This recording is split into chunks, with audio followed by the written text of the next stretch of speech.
Hello friends. In this video we're going to look at some tricks and strategies that you can use for understanding word meaning in context.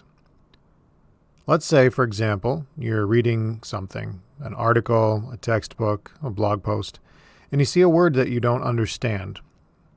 Well, the typical response is to Google it or to look it up in the dictionary, but what if you don't want to take the time to Google it or look it up in the dictionary? Or what if you don't have a dictionary with you? Or what if you look in the dictionary and you see 3 or 5 different meanings for that word? Well, you can use the strategies in this video to help you to start to guess at the meaning of the word.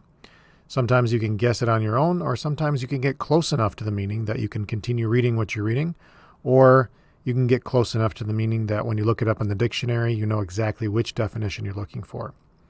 So how are we going to do this? We're going to look at a few different pieces of information about the word and how you can connect those pieces of information together to start to guess at the meaning of a word. So we're going to look at the context, the word type, the word parts, and the word connections. So first of all, we have the context. Context is the situation where you find the word. For example, what is the topic or what is the subject you're reading about? So you have to think about that situation. Ask yourself what happens usually in that situation. Who or what belongs in that situation? Which words are normally used in that situation? So let's take the situation of school.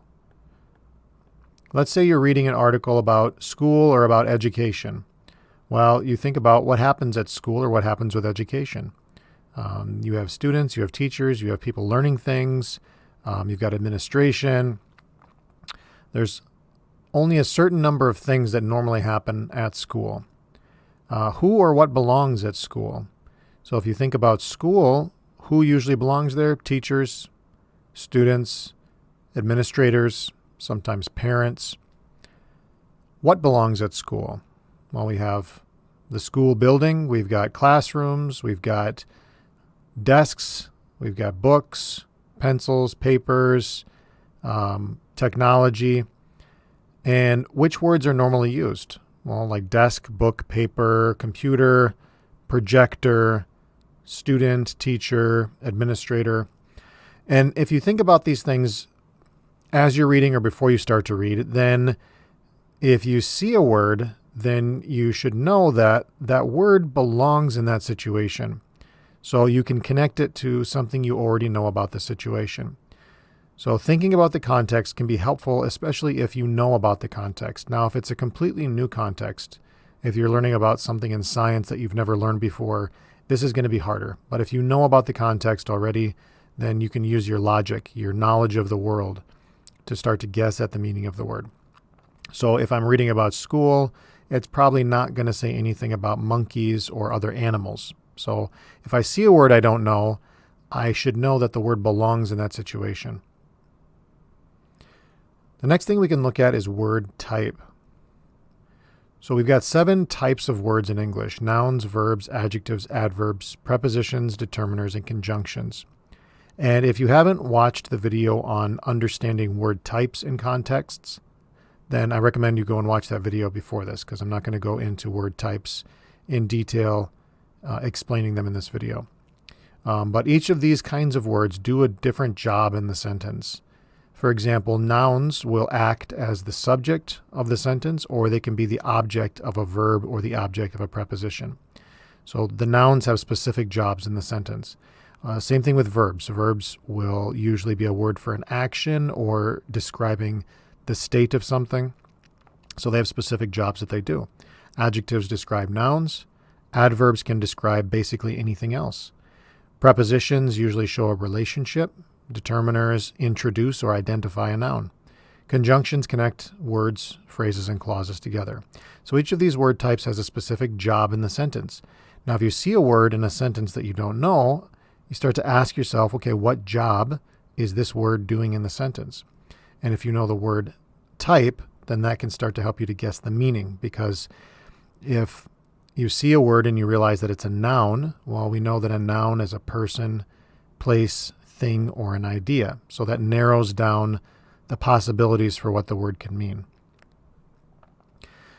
We can also look at the word parts.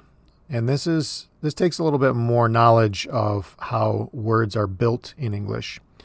But when we're looking at English words, we've got three basic parts. We've got the stem, we've got the prefix, and we've got a suffix. And sometimes we can have more than one suffix, for example. We could have a few suffixes. So the stem of the word is the basic part of the word. It's where the basic meaning comes from in the word. So if you see a very short word in English, usually it's just a stem. There's not a prefix or a suffix. But if you see a longer word, most likely there's a stem in the word, which is where the main meaning for the word comes from. And there's probably some prefixes or suffixes attached to the word.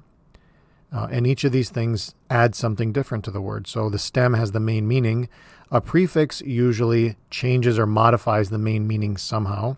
And a suffix usually changes the word type. So for example, if it's a verb, a suffix can change it into a noun or an adjective, for example. So if you start to build your knowledge of common word stems in English, because some word stems are used more than others, and if you start to learn the common stems, that will give you an advantage when you see a word you don't know, especially in academic reading. So for example, the stem posit or pos can mean to put, like we have the word position, right, which is where something is put or where it's located. Spic, spec, or scope mean to look, right? So we have a microscope, which is something we use to look at very small things, right? Verse or vert can mean turn, and sieve or sept can mean take. And so we've got these different word stems that each have a specific meaning, and that's where a word is going to take its main meaning from. And the prefixes and suffixes will just add on to or change this meaning. As I said before, prefixes usually change or modify the meaning of the stem somehow. So we've got some very common prefixes like re, which means to do something again. So you can review or rewrite. We've got un, in, im, ill, and ear, which all mean not. So if you see one of these prefixes, it's just making the meaning of the stem negative. We've got dis, which means to do something in the opposite way. As well as D. We've got miss, which means to do something wrongly. So you can misspeak or you can misspell. Pre means before. Trans means across, like to translate or to transmit or to transport. And co or com mean together. Now these aren't all of the prefixes in English, but these are some of the most common ones. And if you start to notice the prefixes in words, you'll start to build an understanding of their meanings, which can be a very useful tool when you're trying to guess the meaning of a new word. And as I said before, suffixes usually change the type of word that it is. So if it's a verb, it can change it to a noun. A suffix can change a noun into an adjective, and so on. So again, there's some common and more common noun suffixes. For example, the ion, tion, ation, or ition is a very, very common noun suffix. Or we've got the s or es ending on a word, which is the plural ending. The s or the es is actually called an inflection, but you don't really need to know that. It goes on the end of the word, and it makes it plural. Some common verb suffixes, like ate or eyes or en or fi or ifi. So if you know these verb suffixes and you see this ending on a word, you can usually guess that it's a verb. You'll notice here that we've also got the s or es ending for verbs. So both nouns and verbs can have the s or the es ending, but they're doing different things grammatically in the sentence. So if you see an s or es ending, it may be a noun or it may be a verb. We've also got a lot of common adjective suffixes. So if you start to learn those, then that will help you to identify adjectives very easily, like the able or ible ending, a very common adjective suffix, like capable or doable or knowable. Adverb suffixes, there's only really a few that are common. The most common is ly. Another common one is wise, like we can say clockwise or likewise. So the adverb suffixes, if you see them, then you'll know that the word is probably an adverb. Sometimes it can be a different word type with, for example, ly. Ly doesn't only get used for adverbs. Mostly It mostly goes with adverbs, but there are some nouns and adjectives that will also use ly. And then lastly, we're going to look at the word connections. So we've looked at the context, we've looked at the word type, the word parts, and now the word connections. What I mean by this is, what does the word relate to? If it's a noun, what is the verb in the sentence? Is it the subject or the object of the verb if it's a noun? If it's a verb, what is the subject or the object? If it's an adjective, what is the noun? If it's an adverb, what is the verb that it's describing? Is it described in other words in a different place? So this is one of the useful things about using the context of a reading, is because every word in a reading is in a context, and that doesn't only mean the situation, that also means the paragraph and the sentence where you find the word. So try to see what the word is connected to in the reading. You know, what's before it, what's after it, is there a synonym for it used somewhere else in the reading, so you can keep track of the ideas. And that will really start to help you to guess the meaning of the word. So for example, if you see a word and you know that it's a noun, but you don't know what it means, but you see that it's the subject of a verb, if you look at the verb and you do know what the verb means, then you can go, okay, what people or what things normally do this action of the verb, right? And so you can start to use your logic to think about, okay, who or what does that action? And so sometimes that will help you to guess the meaning of the noun if it's a subject. So let's practice a little bit. So we've got this sentence: the man hurled the rock at the window. Now we're going to focus on this word hurled. What does hurled mean? So let's go through the 4 little steps here. So the first thing we're looking at is the context. So what's the context here? Well, we've only got one sentence, so we've got to get our context from this sentence. The man hurled the rock at the window. So we've got a man, we've got a rock, we've got a window, and we've got this word hurled. We're not quite sure what it means, but we've got this situation of a man, a rock, and a window. So you can picture that in your mind. A man, a rock, and a window. So we've got a context, right? So now we want to look at the word type. So what is the type of this word hurled? Well, first of all, we see that it's got this suffix here, the ed. So the ed can go with verbs. It can go with adjectives. So is this a verb or is this an adjective? Well, let's look at how it's used in the sentence. So the man hurled the rock at the window. So this word is in this place. Now, if you know about how English sentences work, because it's got a period here, so this is just a statement. What comes first in an English sentence? The subject will come first, and then the verb will come after the subject. So the man here is the subject, which means that hurled has got to be the verb, because the verb is going to come after the subject. So I've got a couple pieces of information. I've got the ed ending, which makes it possibly a verb, and also where it is in the sentence tells me that it's definitely a verb. So I know that this word, hurled, is a verb, which means it's probably an action. Now, let's look at the parts of the word. And we already looked at the ed ending. So we've got the base part, or the stem of the word, which is hurl, and then we've got the ed. So the ed ending, when it's used with a verb, means that it's in the past tense. So the ed tells me that it's a verb and that it's in the past tense. Okay, so now I know it's something to do with a man, a rock, and a window. I know that this word that I don't know is a verb, which means it's probably an action. And I know that it's an action that's happening in the past. So now let's look at the connections. What is the word hurled connected to? So if it's the verb in the sentence, let's look at the subject. So the subject is the man. So we have a man. We'll say he's a happy guy here. And we have an action. So the man is doing something. We've got the rock. So the rock here is going to be the object of the verb, because we have subject, verb, object. That's the order of the words in an English sentence. So we have a rock, right? We'll say this is our rock. And then we have this prepositional phrase, at the window. So we've got a window, right? So the rock is going at the window.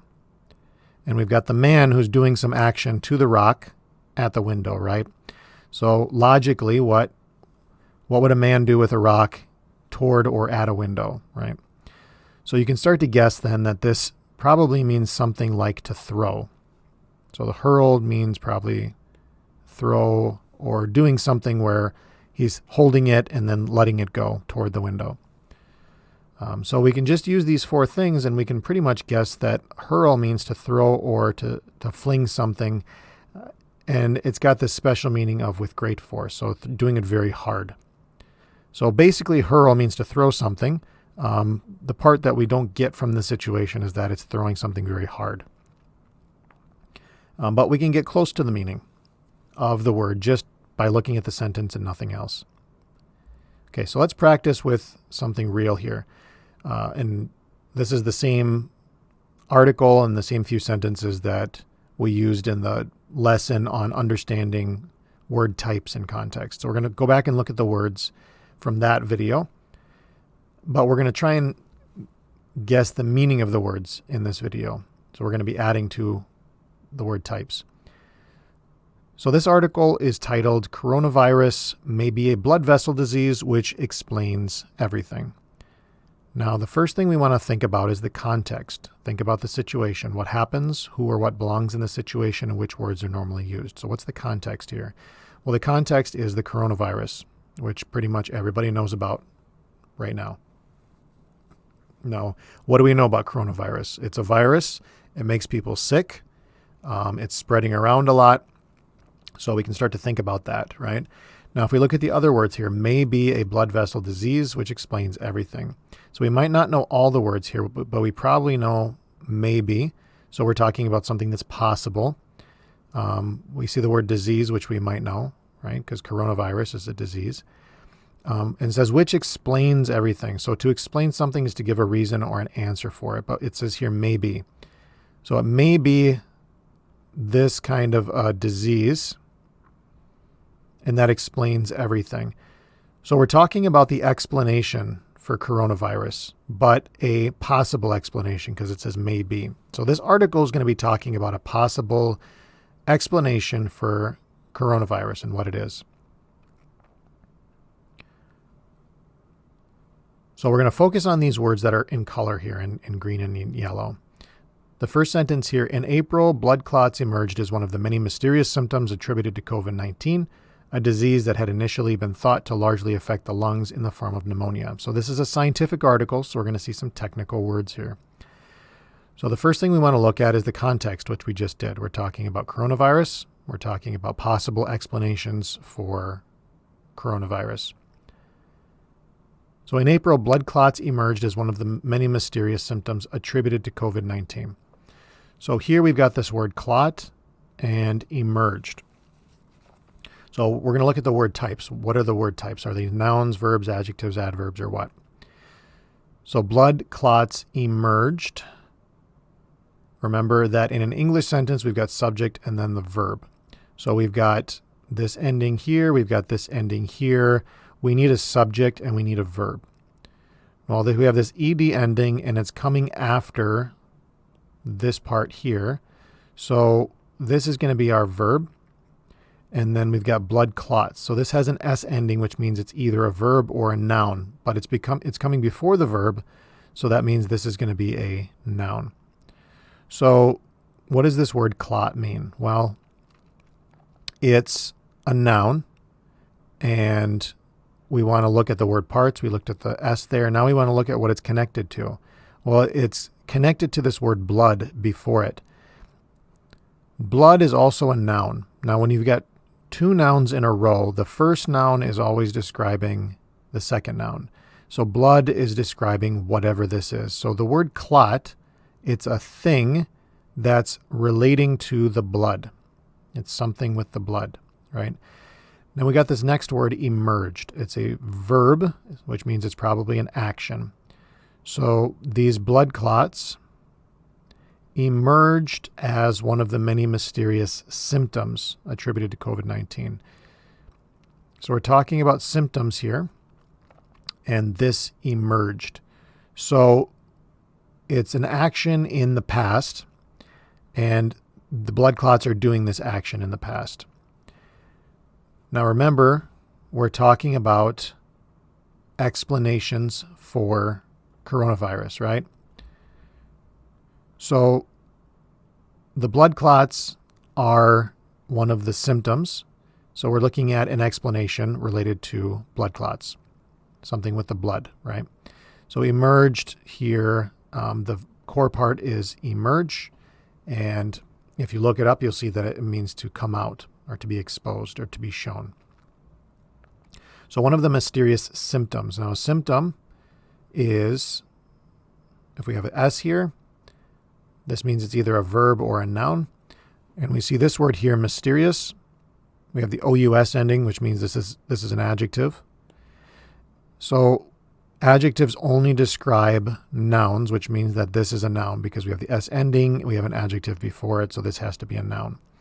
So the symptom here is another thing, and it says one of the many mysterious symptoms attributed to COVID-19. Now, if we also look at other word parts here, we've got this, this could be a stem or a prefix, the sim. If you see sim or sin, it means together. So it's something that happens together with COVID-19. So we've got these blood clots and COVID-19. The symptom means something that is related to a disease, for example. If you get COVID-19, what are the symptoms, that go with that? Attributed to, attributed here, we see the ed ending, which means it's either an adjective or a verb. We have a noun before it, though, so that means that this is going to be a verb. And so attributed to, the symptoms are attributed to COVID-19. So it's connected to these three things. We have the symptoms, which is the subject, attributed, which is the verb, to COVID-19. So attributed here means that the symptoms are somehow related to COVID-19. A disease that had initially been thought to largely affect. So initially here we see the ly ending, which means it's probably an adverb. But we also see we have had been thought. These are verbs. So it's between helping verbs and main verbs. It's next to a verb. It's got the ly, so that means this is an adverb. So this is an adverb that is describing this verb here. Now, we can also look at word parts and see if we know any other words that are like this word. So if we look at the main part here, initial, you might already know the word initial. For example, if you're writing your name, you have your initials in your name. If your name is John Smith, then your initials are JS. So the initial is the part of your name that comes at the very beginning. It's the first letter of your name, which is actually related to the meaning here. So initially means at the beginning. It's just being used as an adverb. So initially been thought to largely affect the lungs. So largely affect the lungs. Affect here, we've got a ly, which means that this is going to be an adverb, which means that this is going to be a verb here. So affect, this is a verb. And then we have the lungs. So we have the, which means that this is a determiner, which means that this is going to be a noun. So if this is a noun phrase here, then that means that because we have a verb here, this is going to be the object of the verb, right?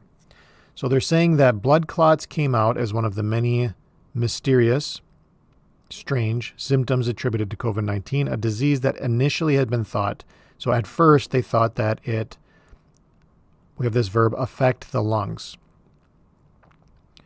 So if we're talking about COVID-19 and it's a disease, and the disease is affecting the lungs. So the disease, it means it's doing something to the lungs, right? Because the lungs is the object here. The disease is the subject.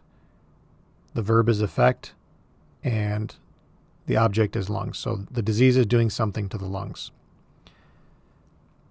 And then we have this word pneumonia.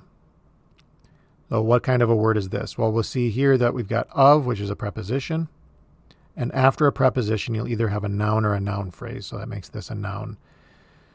So COVID-19, a disease that at first they thought mostly affected the lungs in the form of pneumonia. So here it says in the form of, which means the way that it happened. The form, the way that it looks. And what was the form? The form was pneumonia. So pneumonia here is describing the effect that it had on the lungs. So even if we don't know what pneumonia is, we know that it's a noun. We know that it's a symptom, because that's what they were talking about before. It's a symptom of COVID-19, and it's a symptom that affects the lungs. It's something to do with the lungs. So even if we don't know what pneumonia is, we know it's a symptom of COVID-19, and it's something that happens to the lungs. All right, and then this last sentence here we're going to look at. If you want to, you can pause the video and try and go through the steps yourself. Think about the context. Think about the word type. Think about the word parts. And think about the word connections. Try to guess at the meaning of these words in green, and then unpause the video, and I'll go through and explain it and see if you got close to what I'm going to show you. Okay, so this last sentence here. Add in the fact that 40% of deaths from COVID-19 are related to cardiovascular complications, and the disease starts to look like a vascular infection instead of a purely respiratory one. So again, we're talking about COVID-19, and we're talking about deaths. So they're saying that the fact that 40% of the deaths from COVID-19 are related to, and we looked at this word related before, which means connected to, because we think about relationships, right? Relate, relationship, relative. So 40% of the deaths from COVID are connected to, what are they connected to? Well, we have this information here. Cardiovascular complications. So 40% of the deaths are connected to this, which means it's a negative thing. It's a bad thing that's happening to your body. So cardiovascular complications, what kinds of words are these? Well, we have the S here, which means it's possibly a noun. And we see the T-I-O-N ending, which means it's a noun.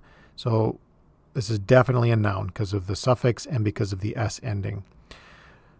Now, what are the possible words that can come before a noun? Well, often we have adjectives before a noun. And we've got a preposition here with to. And after a preposition, we normally have a noun phrase. So cardiovascular complications is a noun phrase. Well, what comes before a noun? Well, we have this lar suffix there. Adjectives normally become before a noun. So the lar suffix is usually an adjective suffix. Adjectives normally come before a noun, so it's almost definitely an adjective. So cardiovascular is an adjective that is describing complications. So let's try and figure out what these mean now. What are they connected to?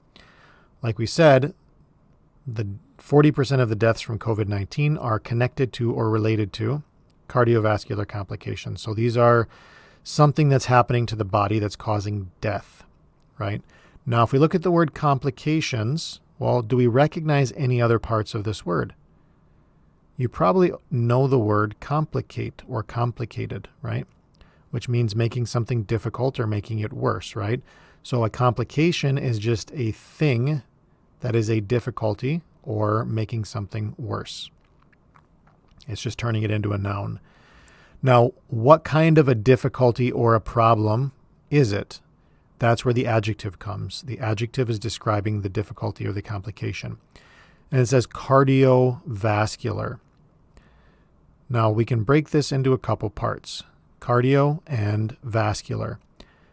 You might, if you exercise or read about exercise, recognize this word cardio. So when you're exercising and you're doing cardio, you are usually running or jumping or doing something that's making your heart go faster. So cardio actually just means heart. So this is something to do with the heart. The vascular It's connected to the heart, but it's dealing with your veins in your body where your blood circulates. So cardiovascular is dealing with your whole blood pumping heart system in your body. So cardiovascular complications are problems with your heart and the blood vessels in your body. So, and that's 40% of the people are dying from that. And so if you're adding this in to the other symptoms that they already talked about, and the disease starts to look like, so disease, I think we talked about before, we can actually break this into two parts here. Disease, dis, meaning the opposite of something, and ease, like easy, like the word easy. So dis-ease means something that's not easy or not comfortable.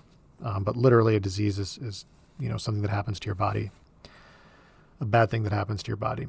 Okay, so the disease here, disease is just synonym for COVID-19.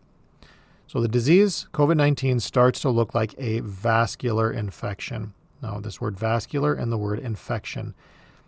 And as I showed in the other video on word types, we see we've got the same pattern here. So we have cardiovascular complications. Here we have vascular infection. So we've got an adjective followed by a noun because we have that tion ending. We've got the lar ending. And we've got the determiner a here. And so a determiner has to have a noun. And between a determiner and a noun, we can have an adjective. So we have adjective, noun. So cardiovascular describes complications, which means that vascular describes the infection. So it starts to look like a vascular infection. Now, complication means something bad or difficult that happens. And here we're talking about COVID, so we're talking about something bad or difficult that happens to your body. So this word infection, because it's related to vascular, just like cardiovascular, is probably going to mean something similar to complication. And if you look it up, an infection is a more specific kind of complication. So in means inside of something. Fect, that's not a very common root, so we probably don't know what that means, but we know it's a noun. It's a complication that's happening inside the body. Now, where inside the body? It says vascular. So again, we see that vascular like we did up here with cardiovascular. And the vascular means your veins, your blood vessels. So it's an infection in your veins or your blood vessels in your body. So they're saying that 40% of the deaths from COVID-19 are related to complications with your heart and your blood vessels. And the disease starts to look like a vascular infection. So they're saying that it's something that's happening inside of the blood vessels in the body instead of a purely respiratory one. So they're using instead of, which means they're going to contrast it or show a difference between what comes before and what comes after. So a vascular infection is something that's infecting your blood vessels or your veins. And here they say instead of a purely respiratory one. So A is a determiner. We need to have a noun. And the word one over here, that's going to be my noun. So we got these two words in between, purely and respiratory. So let's look at the suffixes. So the ly ending is usually an adverb ending. And if we have an adverb after a determiner, that means we have to have an adjective. Because the only reason an adverb would be between a determiner and a noun is if it's describing an adjective. So this adverb is describing this adjective, and this adjective is describing that noun. So a purely respiratory one. So ly, purely, adverb. You probably know the word pure, which means something that's clean or single. So actually a synonym here for purely could be only. So it looks like a vascular infection instead of a purely respiratory one or only a respiratory one. Now, what is respiratory? So respiratory is an adjective, and it's, again, dealing with how COVID-19 is affecting the body. right? Because we're talking about what kind of a disease it is. So they're saying that it could be a vascular infection instead of just or only a respiratory one. If we go back and look at the context, remember that initially at the beginning, they thought COVID-19 was largely something, or mainly something that affected the lungs. So remember they were talking about the lungs. So that's what they're contrasting here. They're saying that the disease COVID-19 starts to look like a vascular infection because it's affecting the heart and the vascular system, instead of a purely respiratory one, respiratory being connected to the lungs.